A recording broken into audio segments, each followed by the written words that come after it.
Good morning or good evening, wherever you are in the world. I'm Regina Yao, and I'm moderating the 13th and final Google Hangout session of our first ever International Women's Day edition of the Read for Pixels campaign.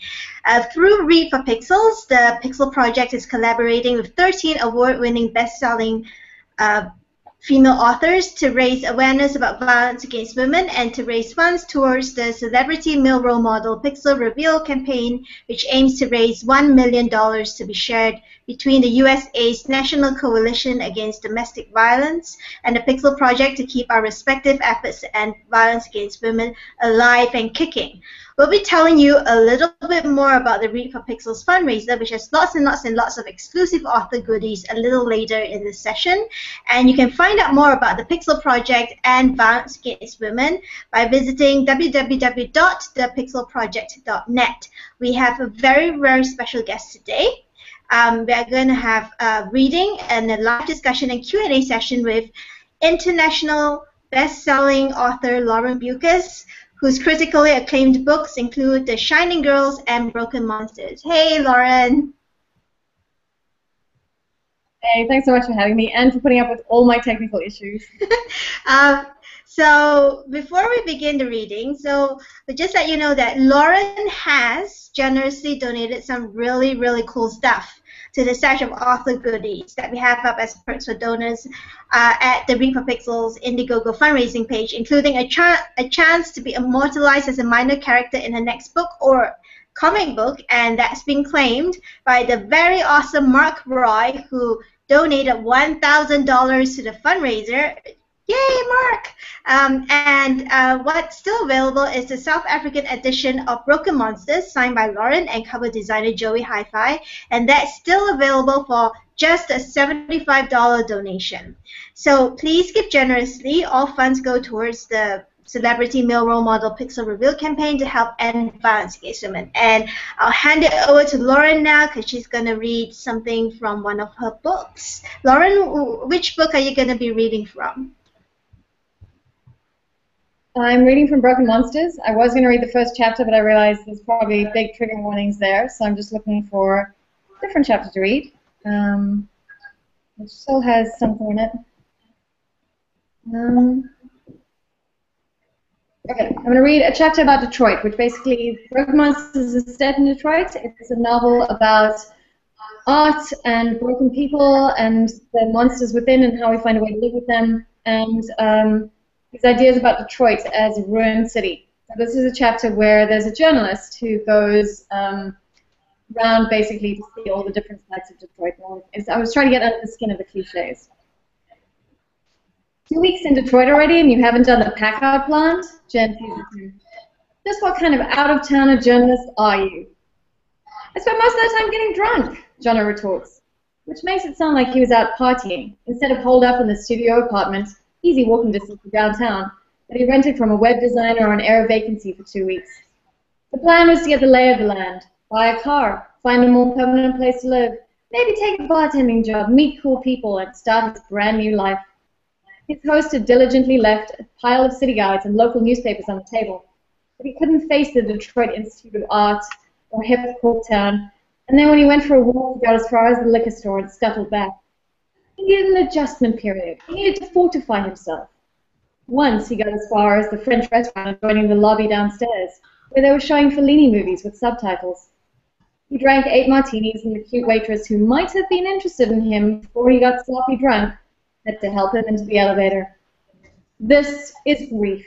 This is loss. This is running in a stranger's apartment feeling sorry for yourself for being a pathetic idiot who sucks at forward planning, his inner troll said. He should have thought it through more, but he was in too much pain to think clearly. He was in free fall from what happened in New York. Until Jen Q. Jen. His muse, his savior, his Joan of Arc with braids. It was fate, forcing him to go out on a Saturday night. You're rushing into things, his troll says. The amazing rebound man. But now that he's got him into the city, and okay, wheels, Detroit's a whole other place. Everyone knows Jen Q. She is cool and popular, and she opens doors into the parts of the city everyone knows, and then breaks them open to places he couldn't imagine. So here we go, the biggie, she says, pulling under the corridor bridge of the pack-out plant over 2 miles of broken-down factory. The #1 Death of America pilgrimage destination, Jono says. But he's impressed despite himself. The sprawling waste of it. Broken bricks and concrete pillars holding up the sky. Everything is choked with weeds and graffiti. They drive past a fashion shoot in a gloomy interior full of rubble. A wiry guy holding up a bounce ball to better direct the lights at a girl with big 80s hair and a bikini top and short shorts, standing defiantly against the cold. Among the pillars of a caved-in factory floor, the sky leaking in behind her. Some old hobos are watching from the doorway opposite. Local perverts, Jono says. Don't be so judgmental. They live here. They collect old junk, clean it up, and sell it on eBay. God knows what's going to happen to them if this place ever gets redeveloped. That's an amazing story. Can I talk to them? I could write about that. No, Jen snaps. Leave it alone. Everyone's done it. You know what's worse than the 15 minutes of fame? The same 15 minutes over and over. And it doesn't change anything. They're still living in the abandoned building, still scraping by. They're all hustlers, Jono thinks, all still figuring themselves out. Hurry, she says, pushing him into the abandoned theater. They parked across the road so as not to attract attention. You might call it urban exploration, but it's still trespassing. Put this on, she hands him a face mask, for the asbestos. Great, he says sarcastically. But it is great. He feels inspired in a way that he hasn't for years. And if that means he dies from some horrible lung disease in 10 years' time, so be it. The theater is like a cathedral inside, the same sense of peace and awe. Maybe it's just that it's cool and quiet and your footsteps echo. He hadn't expected to be so moved by it all. The row of chairs curved to face a stage that has caved in. The rotted remains of curtains hanging bedraggled on either side. One red velvet chair has been yanked from its row like a bad tooth and set up in the center of the stage. You can see the appeal, haunted by civilization's past, a reminder of mortality. This too shall crumble and fall. Want to go up on the balcony? Jono looks warily at the flight of stairs under a landslide of rubble and dust. He thinks about how it might give way under him, send him sliding back to where he came from. Nah. Let's skip ahead a little bit. They catch the tail end of an art exhibition, where everything is tired and the same anti-consumer crap. Ronald McDonald in jihadi gear and Mickey Mouse in the role of sapping eating his children.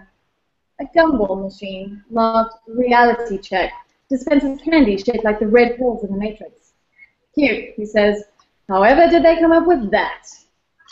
Are you just jaded about everything? Jen says, ruffling his hair. Oh, hang on, I have to say hi to Simon. He shimmies over to talk to a lithe young man with a lumberjack beard and tattoos on every available surface. Jono pours some of the gelatin sherbet pills into his hand and tries to act like he's not checking on this Simon guy. He swallows a pill in the hope that somebody might have laced it with Molly. That would be experiential art, but he suspects all that he's going to get out of it is a red-stained tongue. Maybe this is the thing about getting old, that nothing is new anymore. It's all the same, says the man standing next to him, examining the grotesquerie of Mickey Mouse about to gobble up a child with sharp, pointy teeth. Nothing's original. I was thinking the exact same thing, Jono says, happy to find a companion in cynicism, until he sees that some crusty guy with a shock of white hair and a rumpled brown blazer. Jen is still talking to Simon, her hand on his arm, firing a spike of jealousy down Jono's spine, which he tries to cover with blather. Like, where is the art that's going to change the world? It's undiscovered. Like the amazing undiscovered artists of the world, he thinks. Maybe it's waiting to be found, says the white-haired man. His blue eyes are intense, drilling into Jono. Yeah, but it can't wait. You have to make the connections. You have to get it in front of the right audience. It's all about the eyeballs. Always the damn eyeballs. Hey, Jono, interrupts. This is Simon. I was telling you about him earlier. The seance? Jono vaguely remembers snippets of the conversation on the other side of the dinner table while he'd been trying to score free sunglasses from the promo girl. Something about an artist who killed himself in the caravan he customized. Yeah, bro. We had beer and naked girls. We did a barbecue in the bathtub. All the things he liked. I was the Ouija board. He lifts up his shirt to reveal the tattoo of old-fashioned type and the all-seeing eye on his chest. His spirit didn't show up, but we think he would have appreciated it. Now that's original, Jono says, turning to say it to his new friend. But the crumpled man has wandered off, and Simon has more coke, even though Jen abstains this time around. So much for the party girl. He's pretty trashed by the time they end up at an apartment block in the city center at 3 in the morning, where a cluster of party people are standing shivering in the cold, waiting for what he isn't sure, but they have to join the line. There is texting, regrets maybe, or instructions, because a man leans out an upstairs window and throws out the keys, attached to a plastic bag so they come parachuting down, like one of those old army men toys. The girl in front catches the keys and opens the door onto a staircase lined with graffiti. It winds up, and they all traipse along gamely. It reminds them of Williamsburg in the 2000s, the edgy as hell parties in the warehouse district. Someone has drawn the outline of a door on the wall next to a crazy cartoon cat giving them the finger. Knock, knock, are we there yet? Jono says, wrapping his knuckles in the chalk outline. Come on, Jen says, nudging him. 2 more flights. The party is weird, a dark room with people milling half-heartedly on the dance floor. Someone in the back sells them 2 beers for $5. Jen takes a turn on the decks, and Jono slinks off to the enclosed balcony among a jungle of pot plants, trying not to feel lonely and old. A skinny Thor look-alike with long blonde hair and a Viking nose offers him a bump with an LP cover, and they get talking. This is the Detroit I want to write about, he says, feeling urbane as hell. Tattoo seances and nutty street art and text message millionaires? People don't even know this is happening. Of course we know it's happening, you moron, Anorexic Fool says. You don't know it's happening. But he won't be put off. It feels like this is something real, and he could be part of it. The drug has his tongue. You notice what dim this room is? We're all trying to keep the dark at bay. We're surrounding ourselves with it. This city, he says, inspired, this city is all about the people who have to burn against the dark. It's the bright against the blight. Or we keep the lights off so we don't alert the cops, Jane Hugh says, draping her arms over his shoulders. He kisses the top of his head. Come on, time for bed. I think we've had enough. Thanks. Okay. Yay, that's cool. Yes, that's the South African cover, isn't it? Of Broken Monsters. That is, yeah. Cool. Yeah, and by my friend Jen. Yay! And donors can. There's one available that you've signed and Joey Hi-Fi is signed, and we pinned it to the top as a highlighted perk on the Indiegogo page. So folks can actually go there after this to. Hello. Hi, Lauren. Are you there? Okay, Lauren seems to have dropped out, so we will have to wait for Lauren to come back on. I'm really sorry about this. Hang on. I think she's back. Lauren, are you there?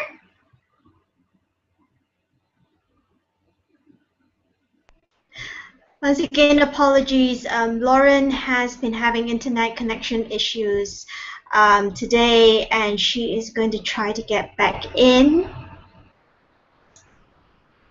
I'm trying right now. Can you hear me? Yes, we can see you. Yay! Awesome. I'm going to try and pull up my thing, my menu in the meantime, but we can chat so long. Yeah. So that, you've captured Detroit so beautifully. A lot of people, reviewers seem to, they really applaud you capturing Detroit, even though you don't live there. And, it's one of the joys of reading Broken Monsters because you evoke so much atmosphere, and atmosphere is half the battle, I think, to getting there with a horror-stroke thriller novel. I think that's how most readers seem to classify your books: horror-stroke thriller with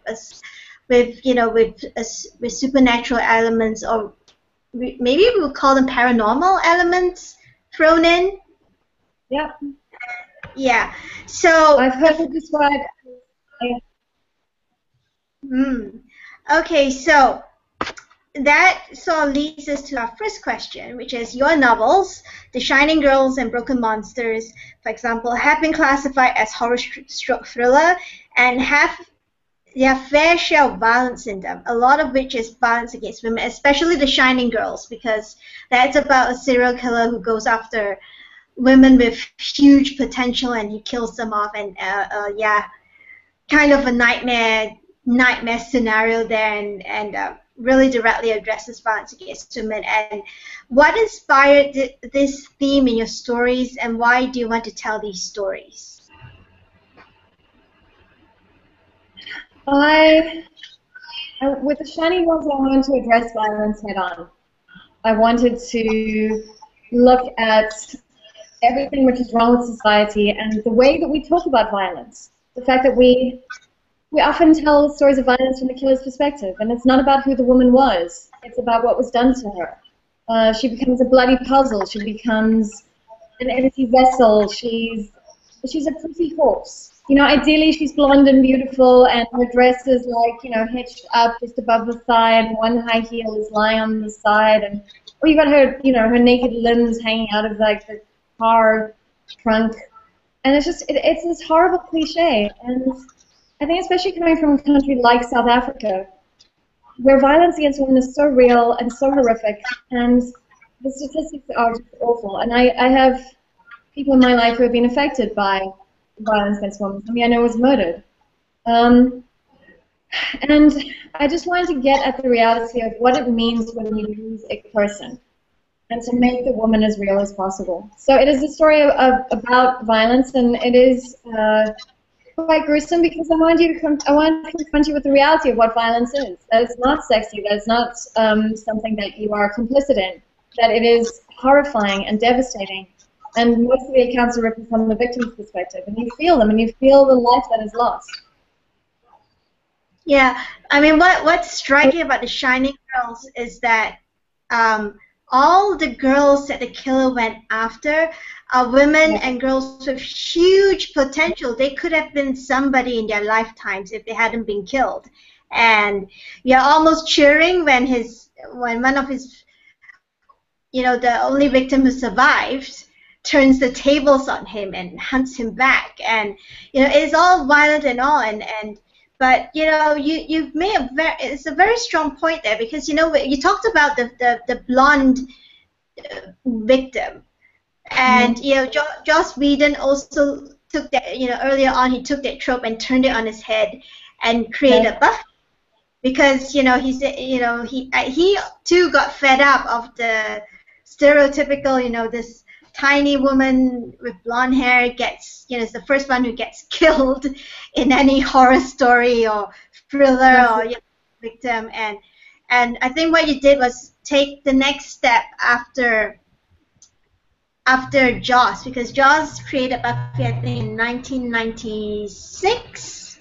Is it 1996? In the 90s, and you know, this Shining Girls is almost like the next step in evolution in talking about violence against women and all these tropes, and it was just fascinating. And you know, but you talked about, you know, during your Reddit AMA for Read for Pixels for us, you also talked a bit about your friend who was killed by her boyfriend, and how you tried to get justice for her. And what's your view on the situation now in South Africa? Because you know, the latest, I think the last high-profile case you heard about was Oscar Pistorius, and a lot of people felt that it wasn't fair. That, you know, people look at a case and they go, "What?" You know, I mean, what's your take? What's your take on the situation in South Africa right now? It's awful. Justice is a fairy tale. It is a fairy tale I believed in for a long time until I was confronted with his friend's death, and I really thought it worked the way it does on Murder, She Wrote and Law and Order. And CSI Miami, I believe that justice would be done, that the bad guys would get their comeuppance, that if you provided all the evidence and the police actually did their jobs, which of course they don't, because they're under-resourced and they're underpaid and they're undertrained. It's not their fault. It's the system. The system is broken. And it's incredibly frustrating. What was devastating about the River Steenkamp case was that for the first 24 hours, she didn't have a name. She was known as Oscar Pistorius' girlfriend. And in the wake of that, you know, like I think the British tabloids, the Daily Sun, the Sun and the Daily Mail, both ran, you know, giant front-page news with her in her bikini. Of course, she was a bikini model, and people laughed that up. But around the same time that she was killed, a young mixed-race woman was killed in South Africa called Anine Boysens, in a really horrifying case. You can look up the details if you want. But it was awful, and it didn't receive anywhere near the same international attention because she wasn't a bikini model, and she wasn't blonde, and she wasn't dating a sports star who, you know, epitomized this fall from grace. And that's something I tried to do in The Shining Girls as well, was to look at those other stories. You know, what happens when it's a black woman, or what happens when it's a trans woman, or what happens when it's a Muslim student. You know, what are those stories? And those won't have as much to lose, but the media doesn't focus on them in the same way. So yeah, it's bad here. It's bad. There are some amazing organizations like Red Crisis, and I did a fundraiser with them a couple of years ago with the Shining Girls, where we raised $10,000 in 20 minutes with a really cool art show. And people, you know, people are trying. It comes down to the basics. It comes down to education. It comes down to women's rights. It comes down to a police force which is actually paid and running and functioning, and a justice system which is running and functioning.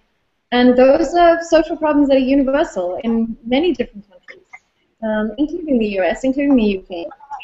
These are global problems, and I don't know how to solve them. There's no magic wand. Maybe if soccer stars donated all of their let's say only 10% of their salaries to like police forces, maybe that would help. Yeah, I mean I just thinking about that, and you know, the Pixel Project has been around for 6 years, and we are very young as an organized anti-violence against women organization. But what we found is that in order for things to really change, it's not enough to table laws. It's not enough to have legislation. It's not enough to have it's not enough to have, you know, to throw money at this issue. Change has to be wholesale. It has to come from the ground up. People really need to change their views on gender issues and women's rights and violence against women. Lauren, are you there? Oh dear. I think Lauren her internet is flickering again. Hold on a moment, everybody. We do apologize for this. Lauren's going to try to come back on. Let's wait. Here we go. Looks like she's coming back online.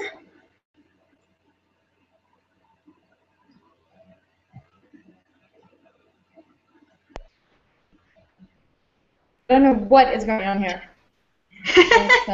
Our internet. Oh dear. No. I never hear Americans complain about their. Yeah, you know, it was, you know, at least it's better than when you were in Haiti 2 weeks ago. When totally, I had no or thing. Yeah, that massive power cut. That was, you know, we were like, okay. You know, sometimes you can't avoid stuff like that, and yeah, no, it's, you know, we'll just keep chugging along with this. Hopefully, you won't cut out again. Hopefully, and we were talking about South Africa and the problem of violence against women, and you know, change is not. I don't think, you know, throwing laws at it and throwing legislation and throwing money at it can only go so far. I think changing the culture. Yeah, changing the culture, changing the way people think about women, how people treat girls, changing the sort of the patriarchal framework. That's the way to go. But it's going to take a long time. There's no quick fix of it. So I mean, moving back to your books, in Broken Monsters, Gabby Rosado is tough, hard-boiled, and capable.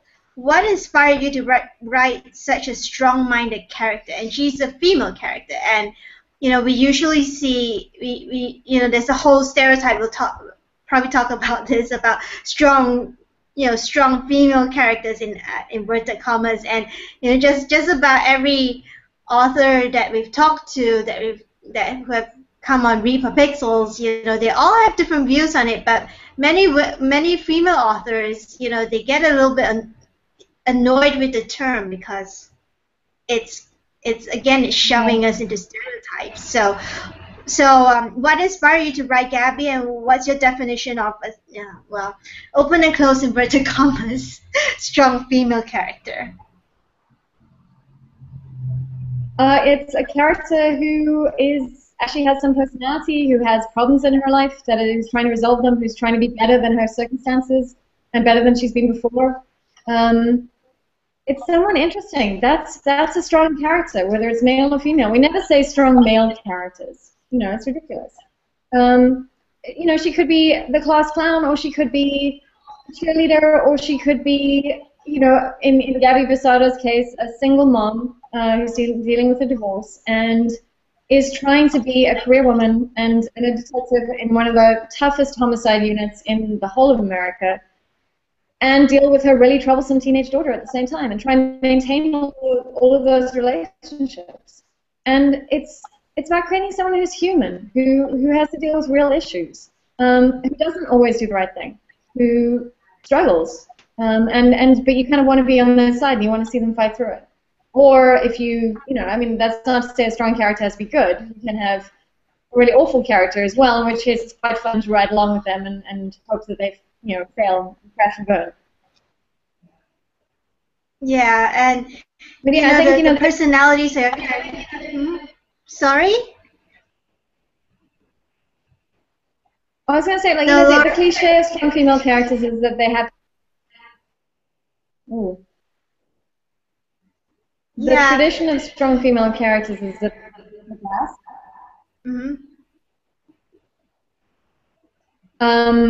But apart from Zinzi December, I don't think. I think Gabby knows how to fight.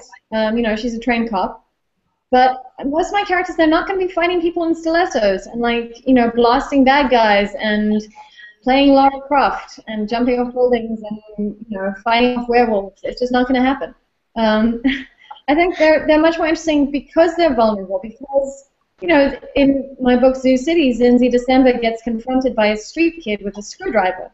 But she's been in prison and she knows that a screwdriver can puncture your lung and you can die from a screwdriver. So she's not going to mess with the kid, and she actually runs away. And I think that creates more of a sense of danger when you know what the reality is. And the reality is that a car accident will kill you, and a screwdriver through your lung will kill you. And I think we have to, as much as I like to play with strange genre conventions and to bring in magic and crazy dreams and insanity, or time travel, I think everything else has to be hyper real. It has to be even more real to compensate for that. Okay. Yeah, because you were talking about stilettos and being kick-ass and all, and we understand you also write comic books. And do you see the latest Wonder Woman costume? Oh, that is so awesome! She finally doesn't have to go into battle with her boobs hanging out. It's one of those things where why didn't they think of this before? And I mean, what's your take on that? Because we're coming into there have been articles written recently in the Guardian and in various publications, different articles about how female comic book characters are no longer second fiddle to male comic book characters. They're coming into their own. The artists, pencilers, and inkers are starting to draw them more realistically. Less less fanboy dream figure, more action, more realistic, more actiony, but it's still So what's your take on that? Do you think it's a trend, or do you think it's the progression, the next step towards comics being more diverse, more inclusive of women? I think that generally the world is getting smarter. It feels like there is much more of a cultural movement towards feminism and humanism and diversity, and embracing different sexualities and faiths. And we look at a character like Miss Marvel, who of course is a young Muslim woman who wears a hijab. And I think it's so important to have that. It's so important to have that kind of representation. I did Wonder Woman comic recently. I was just 10-page short, but it was Wonder Woman is in her kind of skimpy pants, but it's in this beautiful, very cartoony style. And the twist in the tale, I'm sorry, this is a big spoiler, but is that it's actually playing on the imagination of a little girl in Soweto, and it's a little black girl. And halfway through the comic, she decides that she's gonna, cowgirl up and become the superhero, and she puts on a pair of shorts and a little red zip-up jacket, and puts stars on the bum, and that becomes her Wonder Woman outfit. And it was actually a pretty good one. I thought that was a pretty good Wonder Woman outfit. But I think it's also, it's about accessing the hero within. And I wrote the comic especially for my 6-year-old, because there are no superhero comics that I can read her. And even Captain Marvel and Miss Marvel, they're a little bit too teenage or adult. They deal with adult issues, and they're Nazis with guns, which is maybe a bit hectic for a 6-year-old. But it's hard for me to find really cool comics for her. Mike Mayhack did this great comic called Cleopatra in Space. We love Jeff Smith's Bone, which has a kick-ass granny, a cow racing granny who used to be the queen of the empire. And she will take down anyone in a fight. And she's amazing. But she's also a really strong personality. It's not just about the fact that she's hardcore and can, punch through legal rat creases. And it's amazing. It's great to have those kind of voices, and I think we need more. My daughter loves the idea of superheroes. And I've looked at Catwoman, and I've looked at Supergirl, and they're just not age appropriate. And I'm like, where's the stuff for kids? Where's the stuff for little girls, where it's not about boobs and it's not about sexuality? And that's not to say that there's anything wrong with sexuality or being sexy. As a woman, I really enjoy being sexy. But that's not what defines me as a human being. And that's not what defines me as a woman or a personality out in the world or anything else. It is one aspect of who I am.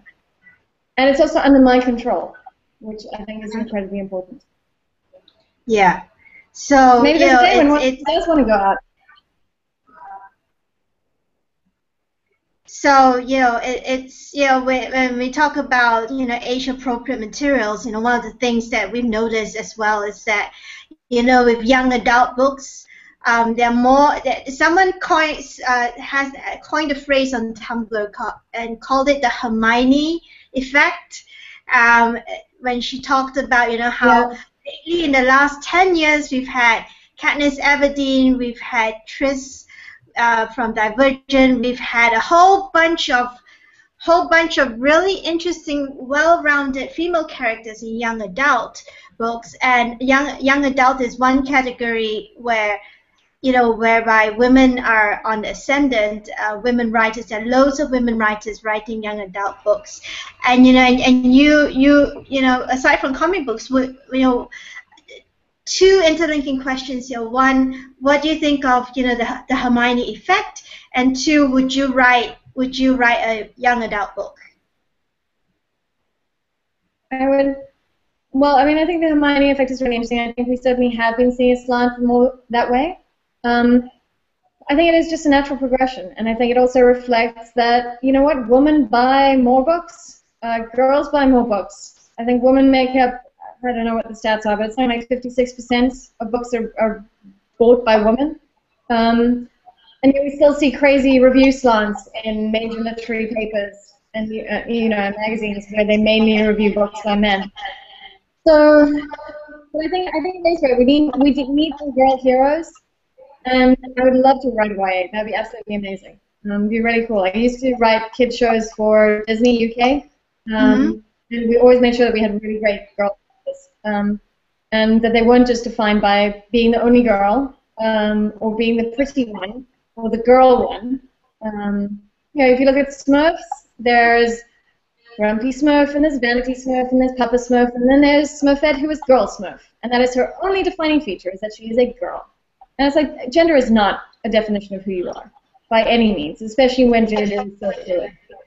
So, but I think, it comes down to what you were saying about culture, and about the way we treat little girls and treat little boys. When I read to my 6-year-old, and unfortunately she's learning to read herself, so I can't protect her anymore.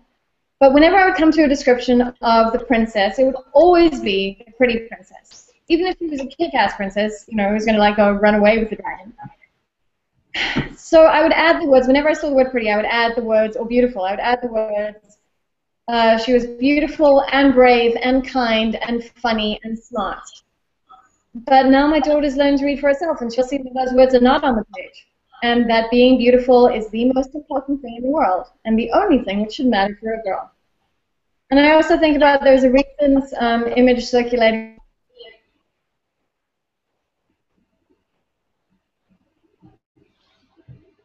Oh dear, I think Lauren's internet's cut out again. Let's wait for Lauren to get back on again. Again, sorry about this. Lauren will be right back with us, hopefully. Fingers crossed. There she is. She's coming back in.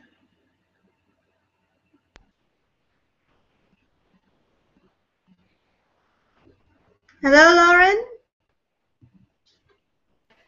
So there was an image circulating this week sorry, wait. Okay, there we go. There was an image circulating this week of baby growers, and there was one for a boy and there was one for a girl. And the boys was like this Superman kind of outfit, and it says, I'm super, and the girls was, I hate my thighs.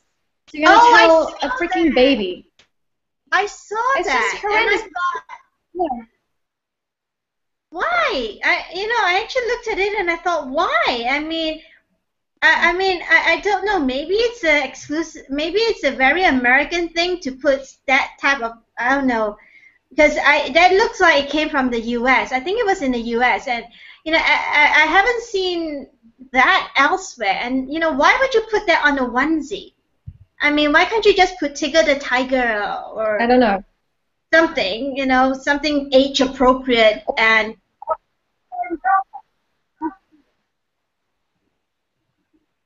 But there is no age appropriate. There's no age appropriate for I hate my thighs. That should not be sold anywhere ever. That's ridiculous. It is so stupid. We have at the same time, while we are becoming more brave,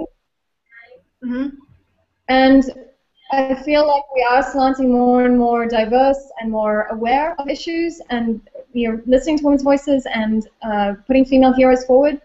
At the same time, I feel like our culture is so deeply entrenched in just hatred and fear. And this, I know we might have kids listening, so I'll try and keep this clean, but this idea of sex shaming and this control and this terrible fear of female sexuality, it's so disturbing and it's so sad. And it also doesn't make any sense to me, because if you're a guy and you want to get laid more, it does not make sense to make women feel bad about themselves. Or make them feel bad about having sex. I just don't get it, fundamentally. I think it's crazy. It's mad. I understand it. And I understand where it's coming from. It's coming from a point of fear. It's a point of control. It's a point of losing power to a woman, and that you have to kind of control women to be able to control that sexuality or to hoard it. But I just find it devastating, and I feel like that's so much at the heart of so much of the problems that we have. Violence against women and the way women are treated, and girls denied education. It's devastating. That impulse, that thing about controlling women's sexuality, I think it's all part and parcel of patriarchy. It's all part and parcel of rape culture. And there are more and more people speaking out about rape culture, and we're trying to, many organizations now, like the White Ribbon Campaign, are working on getting men to modify their behavior and mindset instead of dictating how women should behave in order not to invite violence. What really gets me is, when we hear about rape cases and then we hear people utter that immortal line, as in, she shouldn't have been wearing that, she shouldn't have been drinking, she shouldn't have been doing that. That's beside the point. The surest way of avoiding rape is the person who not raping. Just don't rape someone. That's it. 2 words. Don't rape. It doesn't matter what she's wearing. It doesn't matter what she's not wearing. It doesn't matter if she's drinking. It doesn't matter if she's with friends or walking home by herself. Don't rape. And recently there was an announcement from the UN that in Congo they've started taking steps towards that and getting the leaders in the armed forces to sign agreements to make sure to enforce the no sexual assault and rape thing. That's the first step, but hopefully that will continue to grow. But it's first steps, and it's going to be a long. It's going to be a long journey. It's one step at a time. And and one of the questions we had to discuss with you is, do you think it takes the efforts of the whole community to change the prevailing attitudes that lead to violence against women? And how would you let's talk about that within the South African context. What's your opinion on that? How do you think there's enough change happening on the ground where you are, or is it still stuck somewhere along the way, or? We're still definitely stuck. The problem is this idea that women are less than human, that women are belongings, that women are sex objects, that women are subservient to men, that we're not people. And that's the real danger, and that's where you have to get the education. And it starts with raising your voice against really stupid onesies, which reduce a baby girl to an aspect of her body, and that she should hate. But it is about, so we need to raise our voices all the time. You need to intervene, and you can do that on a personal level. I was in Johannesburg recently, and there was a street vendor selling little lace doilies and kind of covers for food. Like when you have Thanksgiving, you need to throw something over food to keep the flies away. And I could see that she was very uncomfortable because she had her arms folded and she was kind of hunched up against the wall. And there was this very aggressive guy kind of leaning on the wall, talking to her and flirting with her. But I could see that she was unhappy. And I stopped and I made a big show of asking about all her different products. And I stayed there until he went away. And I was like, listen, sorry, I'm actually not going to buy something, but you looked really uncomfortable. And she said, yes, thank you. And it's about those small interventions. It's about stepping up if you think someone is being harassed. About calling someone out on it. The other side of that is I feel like the outrage culture, especially online, is out of control. And there was a recent case a while ago in South Africa where 2 young journalists working for FHM made rape jokes on their Facebook page.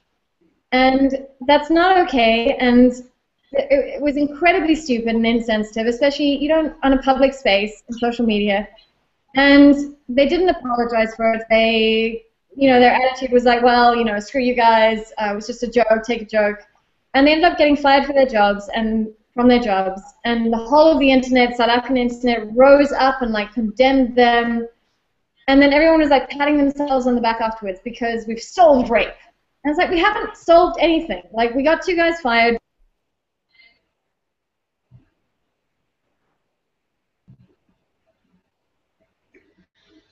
Oh dear, I think we've lost Lauren again. Lauren, are you there? Okay. And Lauren should be right back. She's just in and out right now. Her internet is flipping in and out. Bear with us.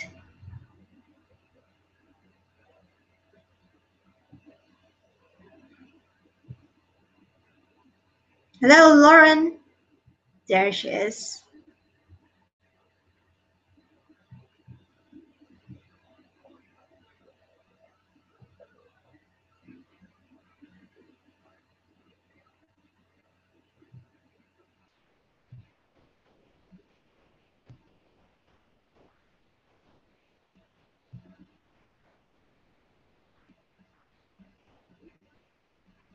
Lauren?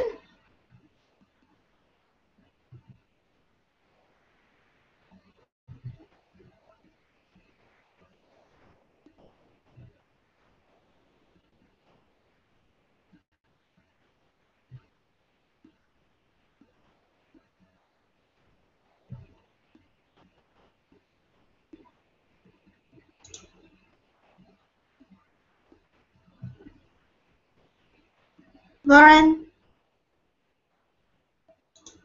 Okay, bear with us. Bear with us. In the meantime, if anybody has any questions, please submit your questions. There's a Q&A app space on the right of your screen. Please do type in and submit your questions. We'll ask Lauren about them when she gets back, and hopefully she will be, hopefully she won't be permanently disconnected. Okay.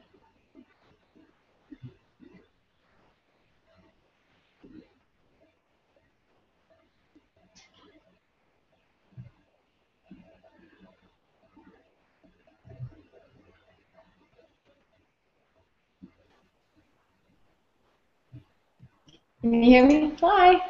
Yes, you're back. We're just waiting for you. Oh God. Cool. Okay. Awesome. So I was saying that there's this outrage culture, and everyone on the internet shouted down these guys, and that's absolutely what we should do. You know, freedom of speech means you have the freedom to say incredibly stupid, racist, sexist, awful things, and that means we have the freedom of speech to shout you down for being an idiot. Mm-hmm. But this idea that you're solving the problem by doing that, by jumping on the bandwagon and slamming these dumbasses who deserve it, but maybe not on this level, it doesn't help solve anything. And I think it's often, whenever there's a horrendous rape case or a violence case reported in the media, people are like, oh my God, this is so horrible. And my response is always, well, do something about it. I'm like, if you're angry about this, if you are as angry about this as I am, here is a charity, here's Rape Crisis that you can donate to. You know, sign up to donate to them once a month. Like, it is important to shout down idiots, but that's slacktivism. It's not real activism. We need to be more active. We need to be engaged now in our own lives, and to also put our money where our mouths are, to engage and to donate to charities. And if something in the news really makes you angry, find an organization that deals with that and volunteer. You know, if you can't afford it, set up a donation, do something. Yeah, I mean, the Pixel Project, we're 100% run by volunteers, and at any one point, 1/4 to 1/3 of the team are survivors of rape survivors, domestic violence survivors who want to give back, and the rest of the team members, you know, we've got people as young as 15 volunteering with us, and you know, and the reason they're doing that is they want to do something, you know, they want to give back, you know, they're that young, they're all girls. They're all girls, not boys, but we welcome boys. Mm-hmm. You know, everyone's welcome, and you know, they tell us, you know, we know we're young, and sometimes people don't take us seriously, but you know, we're so glad you do because we want to do something about it, and hence we have, you know, Google Hangout presenters who are 17 or 18 years old. We have a video editor who's 15, and you know, kids these days are so good at all the tech stuff, and you know, and I think a lot of it starts with them, with kids, because it's the next generation. If we're even going to try and stop this, it's going to have to come, you know, generation by generation, and we have to start with the kids. And you know, your daughter is 6 years old. You know, if we want to stop rape, I think we need to look at, you know, her male peers, her peers, and think, you know, how can we teach them how to respect women and girls as equals? Because once the respect is there, you know, you don't rape someone you respect. You don't hit someone you respect. You know, you respect them. That's the whole thing about respect. So, you know, hopefully, I mean, your daughter is going to be, you know, she'll probably be, I hope she'll be as outspoken as you are, because she'll probably put a lot of people in their place, and and you know, and the kids are starting young now. They have YouTube. They can record themselves. They do projects in school. I don't know if you heard, but in the U.S., two 13-year-old girls, did their annual school project, as you know, on the subject of consent, sexual consent, and they did a survey, and and we need more kids like that. And I don't know about South Africa, but there are kids we hear about all over the world who are grabbing their video cameras, setting up their YouTube channels, they're podcasting, they are tweeting, they're talking about this because it affects them. Kids as young as 12, get leered at. I mean, I was talking about this with Cami Garcia, and what I would think that 100% of women and girls had faced at least street harassment. You can't even walk down. I don't know about South Africa, but sometimes in Asia, you can't even walk down the street in peace. You walk down the street and some guy is there, and he thinks he can yell obscene things at you, or he can reach over and pinch your behind, your bum, and and he wonders why you take the umbrella and hit his hand. I mean, we shouldn't have to do this.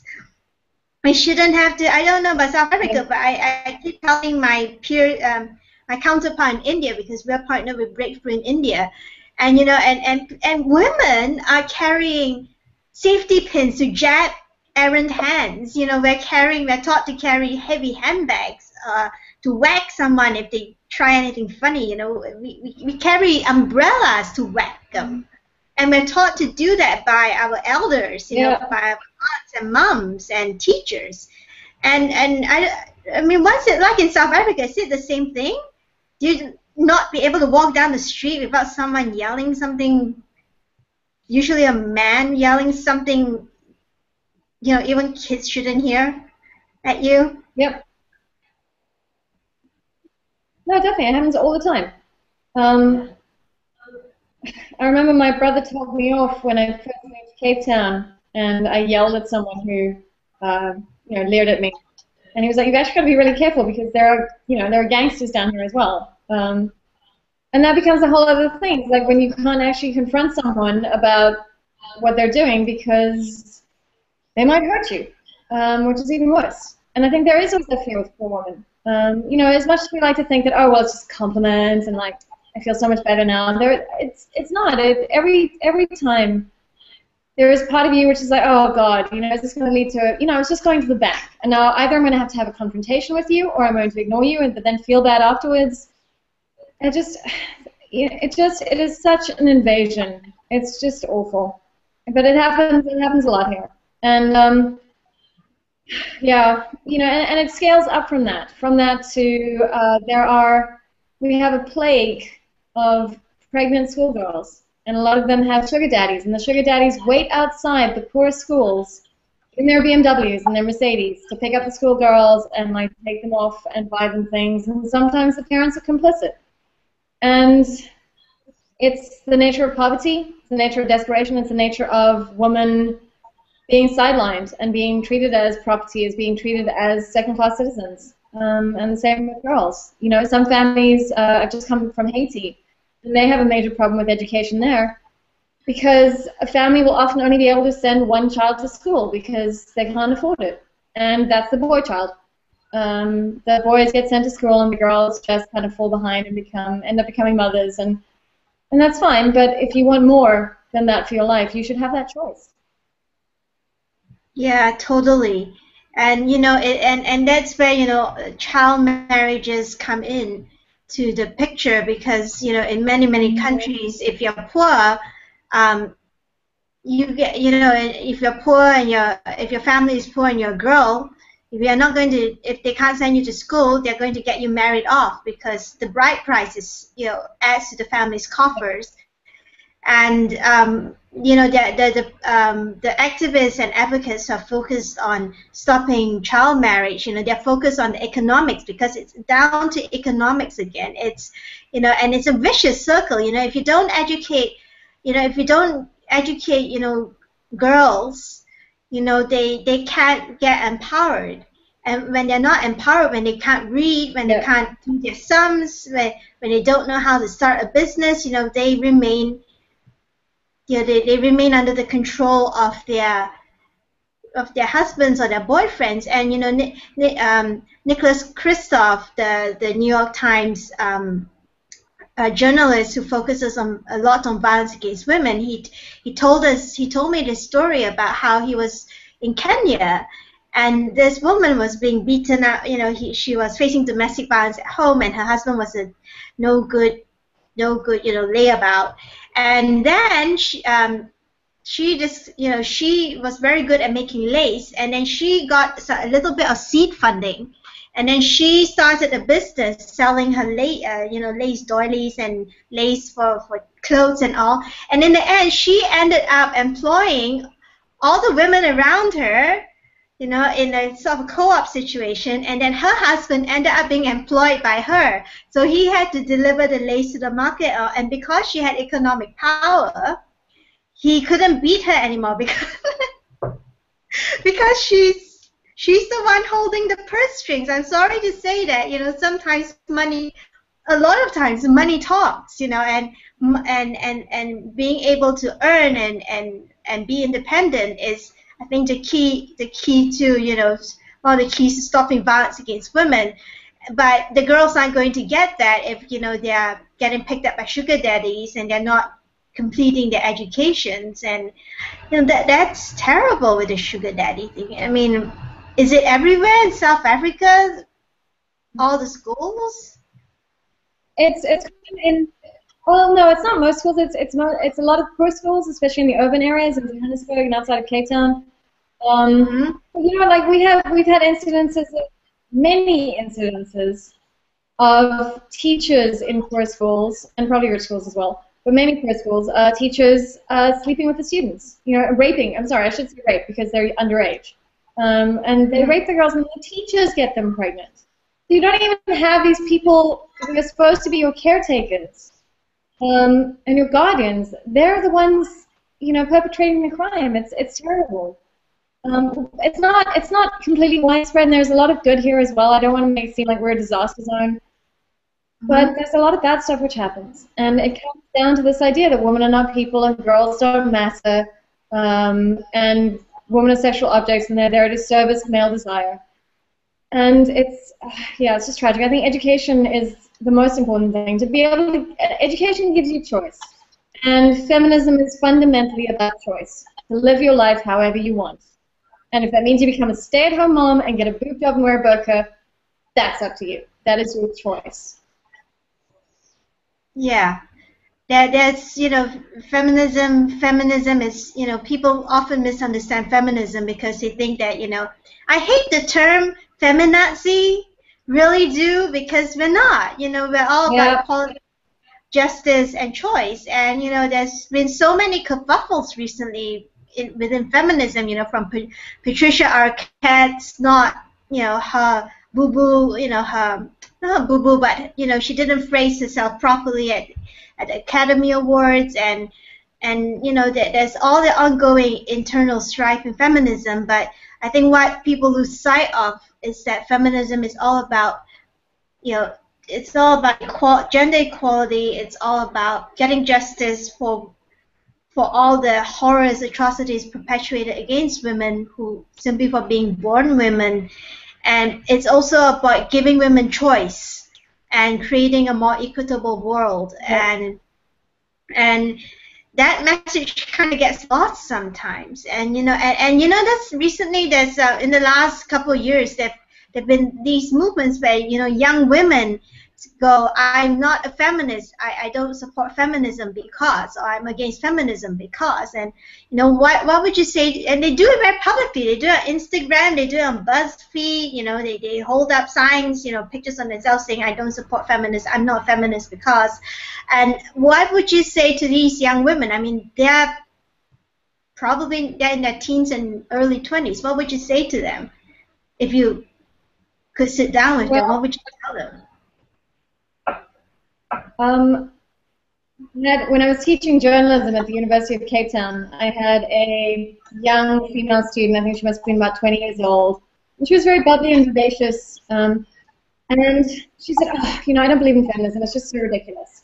And I was like, why do you think you are here at university? Like, how do you think you would be here? How do you think you were going to move on and get a job and be allowed to drive a car without feminism? Feminism is the right to pursue your life in a way of your choosing, which includes race and sexuality and, you know, transitioning, you know, across gender, whatever you want to be, whatever it means to be a woman to you. And that doesn't, if you want to wear lipstick, great. If you want to, you know, grow out your armpit hair, also great. As a woman and as a feminist, I have no right to tell other feminists what to do. It is about what makes you as a woman that also supports the rights of other people across race and gender and sexuality. Yeah, it's no. I've come across some of these young women before, and you know, and I said to them pretty much the same thing you said to your student. I said, if you're so much against feminism, how are you here? How do you manage to go to school? Yeah. How you and not just school, you know, you're now in you know, not an undergraduate or you're a grad student. You know, how do you get here? How do you get to a point where you can have your own apartment, rent your own apartment, and earn your own money? That wasn't allowed in many cultures. You know, you have been married. You know, that's one thing that my dad and I talked about is that, you know, the only form of violence against women, cultural violence against women that's been eradicated is bound feet. And my great-grandmother and great-aunts all had bound feet or partially bound feet, but that was gotten rid of in the early 20th century because of the upheavals in China and the changes in the culture and all that.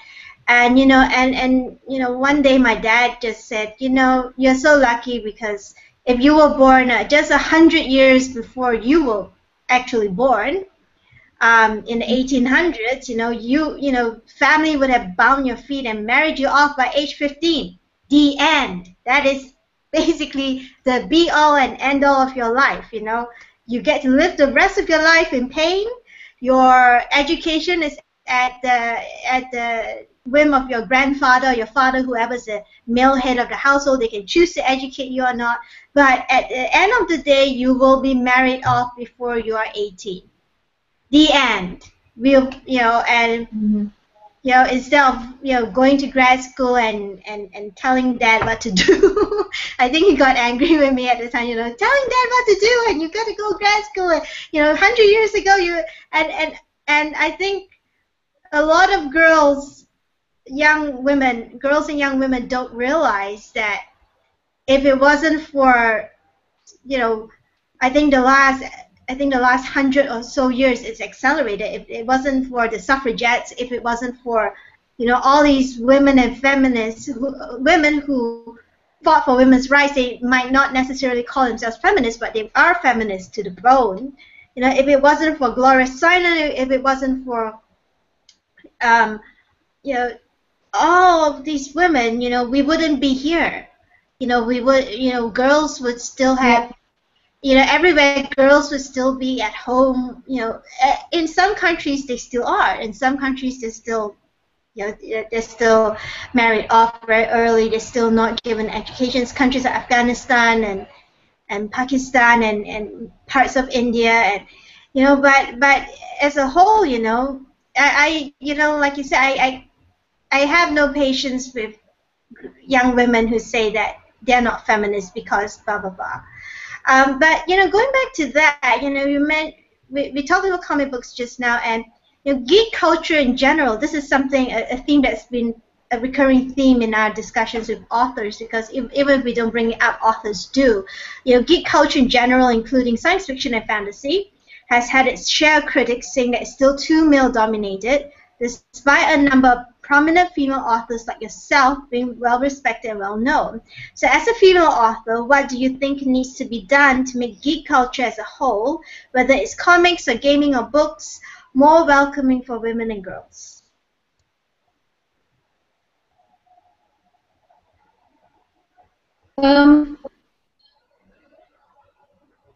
I think it's about, you know, I know a lot of companies are reaching out to try and employ more women. You know, the comics companies in particular are looking for more female creators, more female artists, more diverse artists and writers. But it's also about making sure that those stories can be really cool, that we can have cool heroes that are not just about their tits and their ass, who have great superpowers, who have moral dilemmas, who are struggling with the issues of being a woman. And I think there is a danger in society to think that girly is bad. You know, that when we talk about feminism, what we're really talking about is equality, and equality means being a man. And that's not true. Like, I love being a woman. Princess stories work because, you know what, it's really fun to dress up.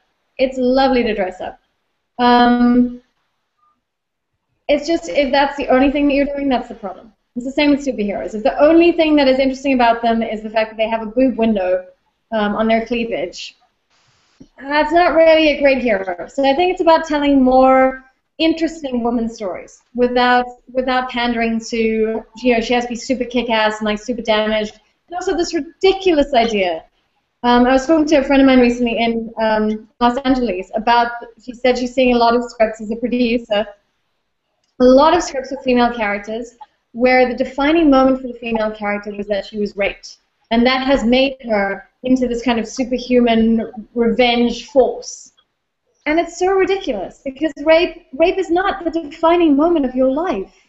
You know, it is something terrible which someone has done to you. But there is more to you than that.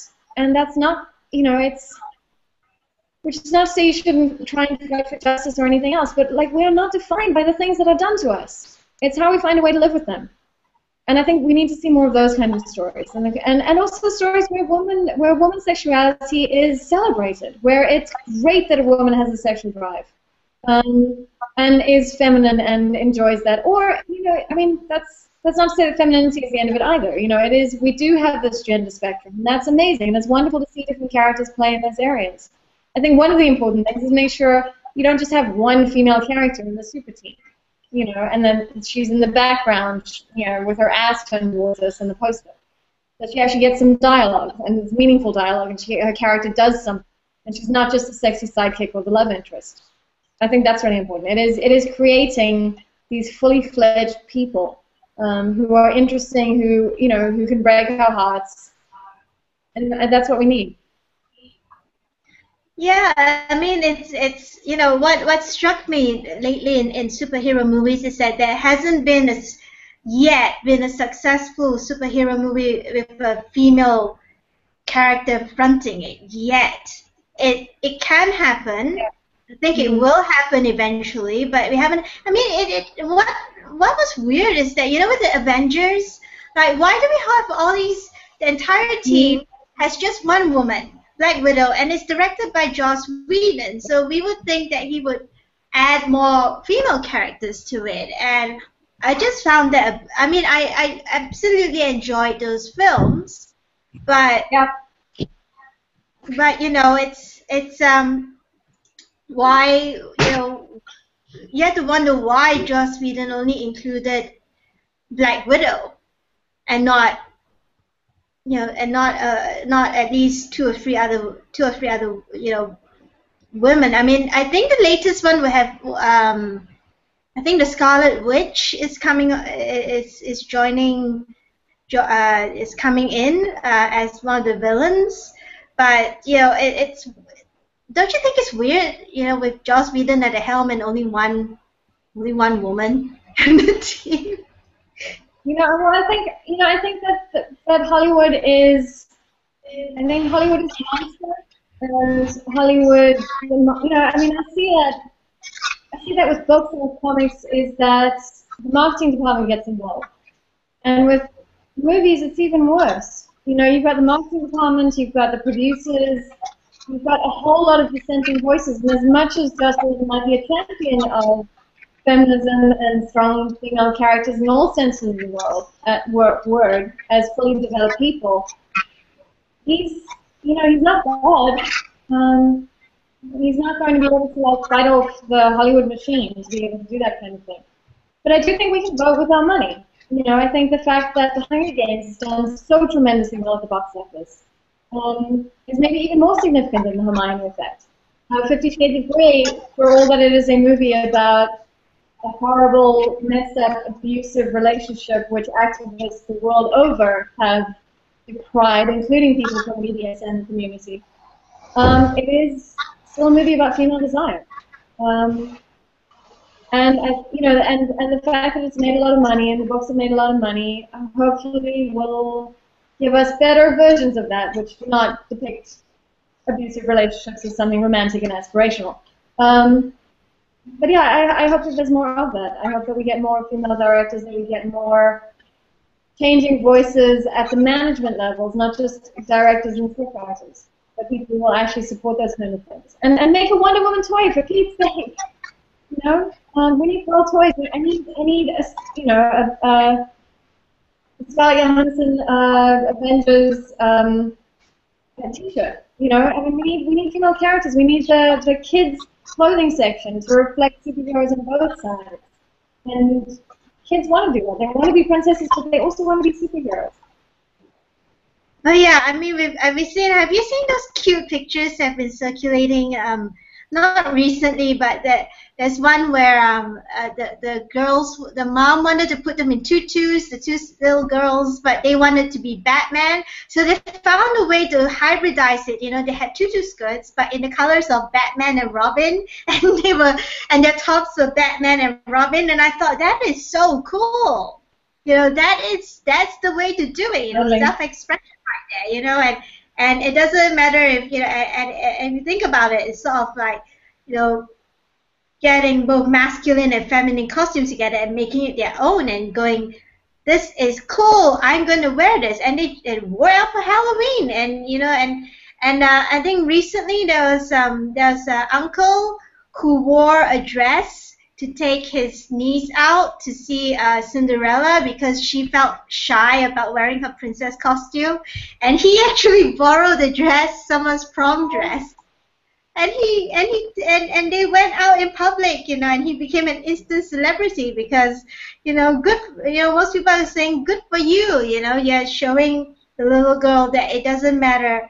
You know, you can wear whatever you want, and you know, your uncle, you know, and it's okay. No one's gonna condemn you for your choices, and you know, that's really cute. He actually went on TV because they actually had a TV segment on him because he did that. But you know, you have to think, you know, why is this so remarkable?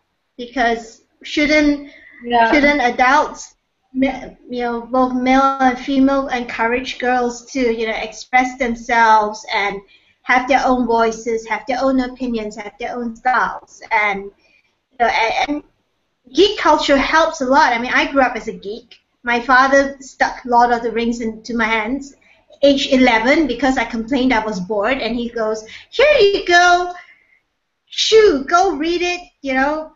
And I wasn't bored anymore, and you know, I grew up a little geek, and you know, and the important thing here is that my father, he encouraged me to do that. But you know, when I look at geek culture these days, sometimes it doesn't look very welcoming, and sometimes it's downright hostile towards women, and it's sad because, you know, I was telling some of the other authors that we've interviewed, I was telling them that, you know, when I grew up, I read comic books as well, and the people who sold me comic books, it was a shop run by women. And then, you know, when I moved to England, you know, I was in Brighton and found a comic book shop, and it was run by a man, but he made sure that no one harassed me because I was frequently the only woman in there, only girl there. You know, and everyone just talked shop. We just get out, and it was a very safe environment. No one was allowed to, you know, to discriminate or harass anyone. And you know, when I hear about, you know, Anita Sarkeesian, and I hear about women being talked over at panels, and it happens everywhere. And you know, and women, you know, cosplaying women getting touched without their consent. It's very, you know, it's almost like, you know, how can a world where, you know, kids who didn't fit in at school, who are geeky or nerdy, you know, who knows what it feels like to be bullied, who knows what it feels like to be left out, who knows what it feels like to be ostracized. How can they turn around and do that to girls, you know, to women and girls who join in the geek culture? Is supposed to be, you know, in some ways maybe I'm being idealistic, but they should understand and apply the understanding accordingly and welcome everybody. But you know, by and large, they seem welcoming. But many women and girls don't feel that. Is that your experience, or which one's your experience? Welcoming or not welcoming? In person, I've always felt welcomed. I've always been a part of geek culture. I've always been here. I played Dungeons and Dragons. I went to the first convention in South Africa. I went as Chitara when I was 16 years old in a leopard print swimming costume and with face paint and a cape. And I never felt in danger or harassed. No one said anything. I've been to a couple of different cons now. I've never had a bad experience, but I know a lot of people who have. And I know people who have received rape threats. I have two prominent female journalist friends in South Africa, a woman called Rebecca Davis, who is one of the major reporters on the Oscar Pistorius case, who also writes scathing, brilliant, funny columns about feminism, and Penny Red in the UK. And they just, I mean, the horror that they have to deal with every day of like rape threats and death threats and rape you to death threats. I just can't believe it. I don't understand how people think this is okay, and how removed we are, and how the anonymity shelters us.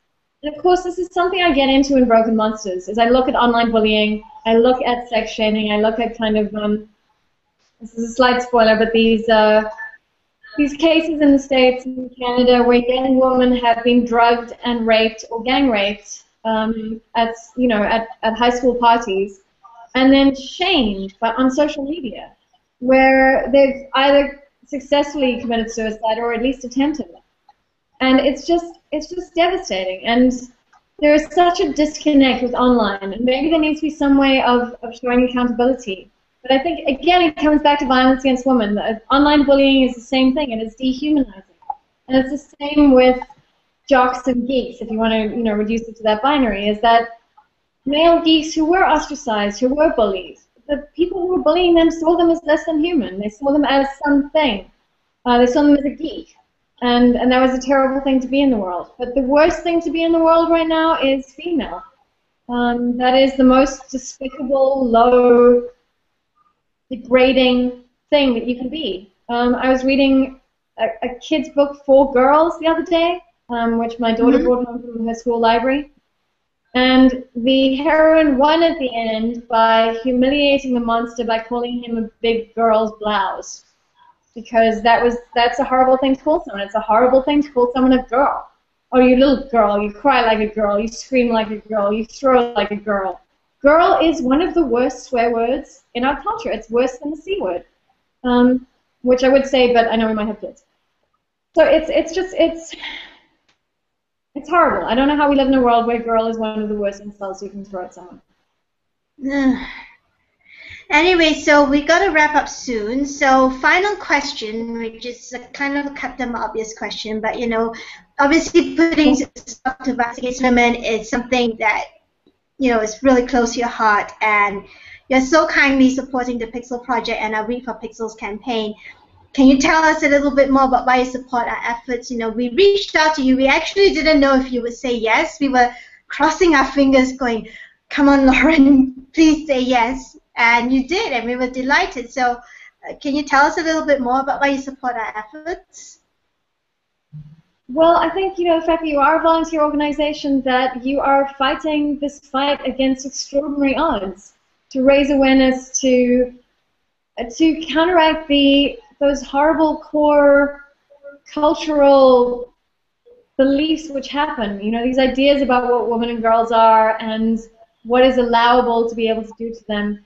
it's so important to raise our voices against that and to take action and to support survivors. To show you that you are not about what happened to you, that there is more to you as a human being than that.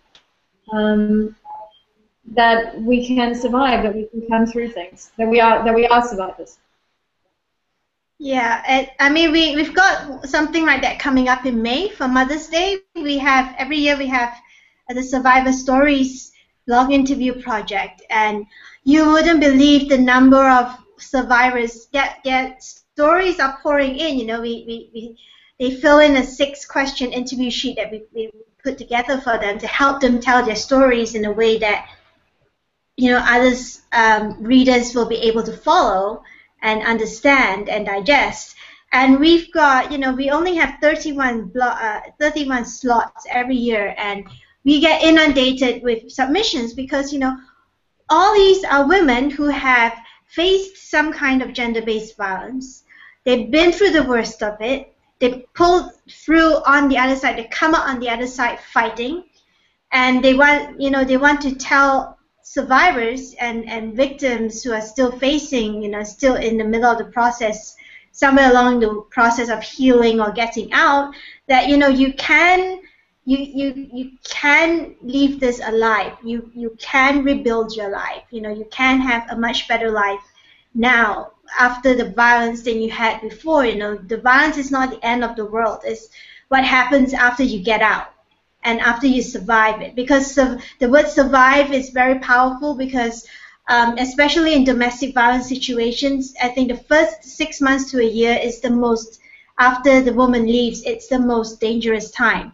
She could get killed by her former partner or husband at any one point, especially in cultures like the US, where there are lots of guns available. And to survive that, it's such a mark of strength. And we honor that, and we also honor all the great men who step forward to help, who step forward by peer pressure. Because I think there are lots of there are initiatives in South Africa as well.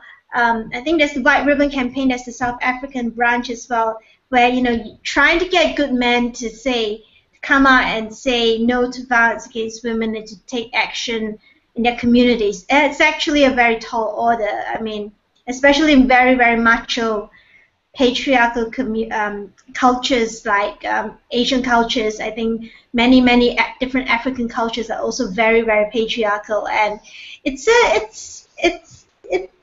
uphill task, but I think we are slowly getting there. So what we're going to do now is I'm going to share a little slide to show people where to go get your South African, the signed South African edition of Broken Monsters. Both Lauren and Joey Hi-Fi have signed it, and Lauren will send it anywhere to anyone anywhere in the world. You just need to make that $75 donation, and here we go. Lauren, tell me if you can see this. Share. Can you see this, Lauren? Yeah. So you can donate to get either Lauren's book or any other. There are tons of goodies on Cami Garcia and Charlene Harris and Jane Green and a whole bunch of authors up at Indiegogo at is.gd/R4P Indiegogo IWD. And if you only have PayPal, you can go to Rezu. You can go to is.gd/R4P Rezu IWD, and you can find out more about Read for Pixels at is.gd/Read for Pixels. And all these are case sensitive. So